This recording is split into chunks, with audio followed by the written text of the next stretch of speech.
नमस्कार बंधुरा मिठू एंड रिया कुकिंगे तुम्हादेर सकलके स्वागत। आज के आमरा हाजिर हयेछि भिन्न स्वादेर एक छोलार डालेर रेसिपि निये। आज के आमरा এই রেসিপিটা তোমাদেরকে খুব সহজভাবে বানিয়ে দেখাবো। আজকে এই রেসিপিটার নাম হচ্ছে ছোলা পনির।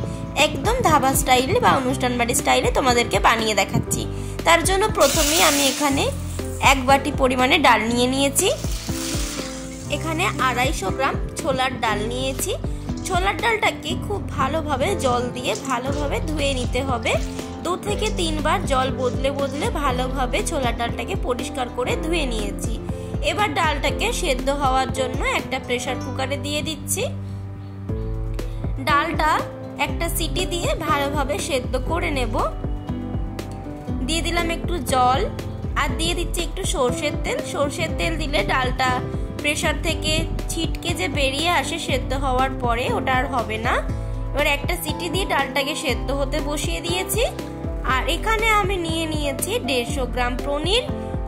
তোমরা তোমাদের পরিমাণ মতো পনির ব্যবহার করতে পারো, কম বা বেশি করে। এবার পনিরটাকে সুন্দর করে কিউব কিউব করে কেটে নিচ্ছি। ছোলার ডালের মধ্যে এরকম ভাবে পনির দিয়ে খেলে খুবই ভালো লাগে কিন্তু ডালের স্বাদটা। আর একঘেয়েমি ছোলার ডাল খেতে খেতে যখন বোর হয়ে যাবে তখন কিন্তু অবশ্যই এই ডালটা একবার বাড়িতে ট্রাই করে দেখবে। আজকে যে তোমাদের ডালটা বানিয়ে দেখাবো ডালটা কিন্তু একদম অনুষ্ঠান বাড়ির স্টাইলে বা পুজো বাড়ির স্টাইলে হবে খেতে। পনিরগুলোকে সুন্দর করে কেটে নিয়েছি। এবার কড়াইয়ের মধ্যে দিয়ে দিলাম বেশ কিছুটা পরিমাণে সরষের তেল। সরষের তেলটাকে হালকা একটু গরম হয়ে যাওয়ার পরেই তার মধ্যে দিয়ে দিচ্ছি কিউব করে কেটে রাখা পনিরের টুকরোগুলো। সমস্ত পনিরের টুকরোগুলো দিয়ে নিয়েছি। এর মধ্যে দিয়ে দিয়েছি একটু সামান্য হলুদের গুঁড়ো, যাতে পনিরের গায়ে একটা সুন্দর মিষ্টি কালার আসে। তার জন্য পনিরটাকে একদম হালকা করে ভেজে নিতে হবে। জাস্ট একটু কালারটা চেঞ্জ হবে আর তখনই কিন্তু তুলে নিতে হবে।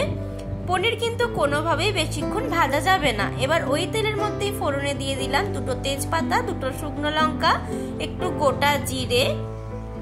ফোড়নটা সুন্দর করে ভাজা হয়ে যাওয়ার পরে এর মধ্যে দিয়ে দেব কাঁচা লঙ্কা কুচি।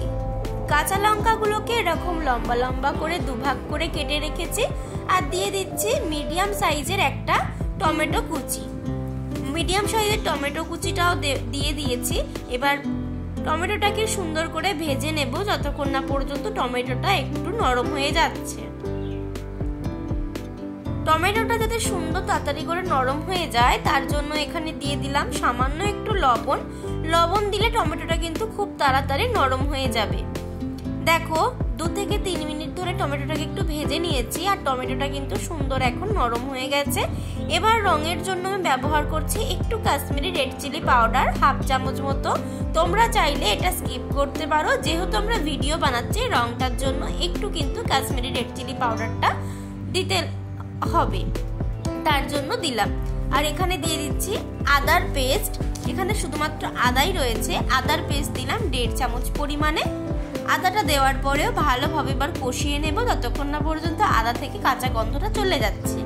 আদাটা ভালোভাবে কষিয়ে নেওয়া হয়ে গেলে এর মধ্যে দিয়ে দিচ্ছি 1 মুঠো পরিমাণ কাঁচা মটরশুঁটি আর দিয়ে দিলাম কিশমিশ। তোমরা মটরশুঁটিটা স্কিপও করতে পারো অথবা দিতেও পারো।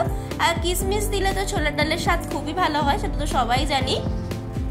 এখানে এবার গুঁড়ো মশলার মধ্যে দিয়ে দিলাম হলুদ গুঁড়ো 1 চামচ, ঝাল লঙ্কার গুঁড়ো দিলাম 1/2 চামচেরও কম। আর এখানে দিয়ে দিচ্ছি ধনে গুঁড়ো 1/2 চামচ আর দিয়ে দেব জিরে গুঁড়ো 1/2 চামচ। এই হলো আমাদের গুঁড়ো মশলা। এবার সমস্ত গুঁড়ো মশলাগুলোকে সুন্দর করে ভালোভাবে কষিয়ে নিতে হবে। দেখো এখানে সুন্দর করে ভালোভাবে কষিয়ে নিয়েছি। এবার এর মধ্যে দিয়ে দিচ্ছি সামান্য একটু জল, যাতে মশলাটার মধ্যে সুন্দর একটা বাইন্ডিং আসে। জলটা দেওয়ার পরেও 2 থেকে 3 মিনিট সময় ধরে ভালোভাবে মশলাটাকে কষিয়ে নিয়েছি। এবার সেদ্ধ করে রাখা ছোলার ডালটা মশলার মধ্যে দিয়ে দিলাম। এবার ছোলার ডালটাকে ভালোভাবে কষিয়ে নিতে হবে মশলার সাথে। ছোলার ডালটা কিন্তু এখন 95% মতো সেদ্ধ হয়ে গেছে। বাকি 5% সেদ্ধ আমরা এইরকম ভাবে কষিয়ে আর জল দিয়ে যে ফোটাবো তখনই কিন্তু হয়ে যাবে। ছোলার ডাল কিন্তু খুব বেশি সেদ্ধ করতে যাবে না, তাহলে কিন্তু ডালটা গলা গলা মতো হয়ে যাবে, তাহলে কিন্তু খেতে ভালো লাগবে না। এবার এখানে ডাল সেদ্ধ করে রাখা জলটা অ্যাড করে দিলাম আর দিয়ে দিচ্ছি কিউব করে কেটে ভেজে রাখা পনিরের টুকরোগুলো। সমস্ত পনিরের টুকরোটা ডালের মধ্যে দেওয়ার পর ভালোভাবে মিক্স করে নিচ্ছি। এবার দিয়ে দেব এখানে স্বাদ মতো লবণ। লবণটা তোমরা তোমাদের স্বাদ মতো ব্যবহার করবে। আর যেহেতু এটা নিরামিষ রান্না, একটু মিষ্টি মিষ্টি হলে ভালো লাগে, আর ছোলার ডাল তো মিষ্টি মিষ্টিই খাই, তার জন্য এখানে দিয়ে দিলাম 2 চামচ চিনি। চিনিটা দেওয়ার পরে ভালোভাবে এটাকে মিক্স করে নিয়েছি। নেওয়ার পরে এটাকে ভালোভাবে ফুটিয়ে নিতে হবে 5 থেকে 6 মিনিট। 5 থেকে 6 মিনিট পর যখন ফিরে আসবে তখন দেখবে ডালটা থেকে কিন্তু অনেকটা পরিমাণ জল কমে যাবে। দেখতে পাচ্ছ সুন্দরভাবে কিন্তু ডাল থেকে জলটা অনেকটা কমে গেছে। এবার নামানোর আগের মধ্যে দিয়ে দিতে হবে 1/2 চামচ গরম মশলা গুঁড়ো আর দিয়ে দিচ্ছি 1 চামচ ঘি। ঘি আর গরম মশলা কিন্তু ছোলার ডালের স্বাদটা বাড়াতে অনেকটা সাহায্য করবে। অবশ্যই ঘি আর গরম মশলাটা তোমরা ব্যবহার করবে।